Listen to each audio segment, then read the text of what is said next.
Hey, welcome back. I want to take a quick second to talk about this idea of data transfer from servers to the browsers. Now, we saw that when we open the developer tools, we can go to the network tab and actually see what type of data gets sent from the server. And here we saw that there's different types, but we mainly talked about HTML, CSS, and JavaScript. But we also see that there's a few other types in here. If I click on, let's say, the HTML, there's this field called content type that says it's a text HTML file. Now, this is something quite important because it uses something called a MIME type, and it stands for Multi-Purpose Internet Mail Extensions. Sounds very impressive, doesn't it?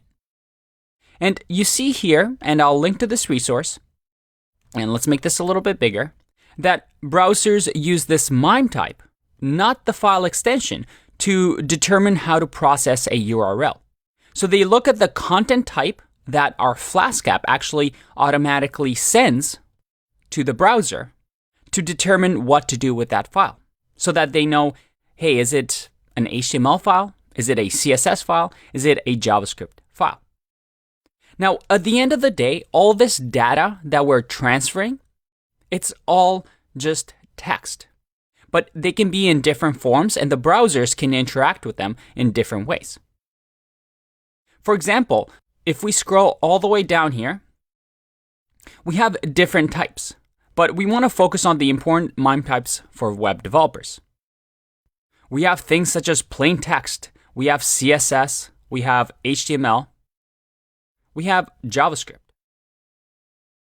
So that if I go to the JavaScript file here, and I go to content type, I see that, yep, it's application JavaScript. And we see here that there's a little note about why it's application JavaScript here, instead of text JavaScript.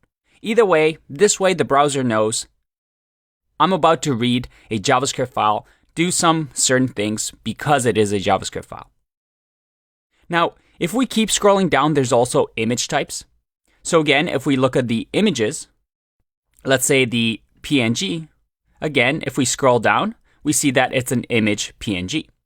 At the end of the day, it's actually text that we receive from the server, but in a way that it can be read as a PNG file.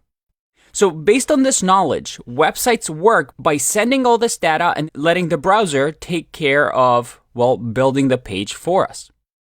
Now, so far we've only talked about HTML, CSS, and JavaScript. And usually that's how websites are displayed. But there's different ways that we can also use servers, such as what we call API endpoints. So right here, I have the swappy.co, which stands for the Star Wars API.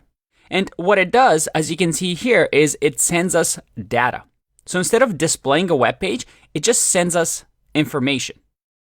So for example, if I copy this, like so, and then let's say we do people over here. So let's do people. If I hit enter,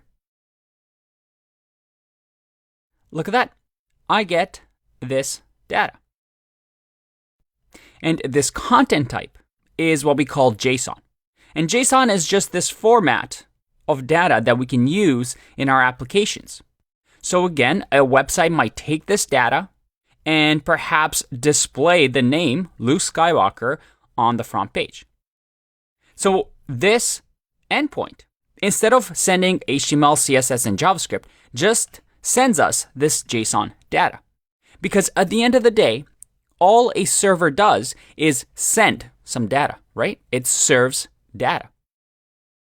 We can send all sorts of things.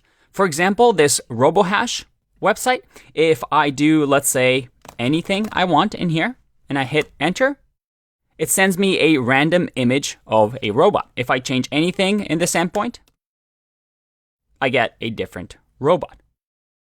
So web developers and mobile developers use this idea of servers all around the world to try and grab information, grab data from a server and display something useful on a browser.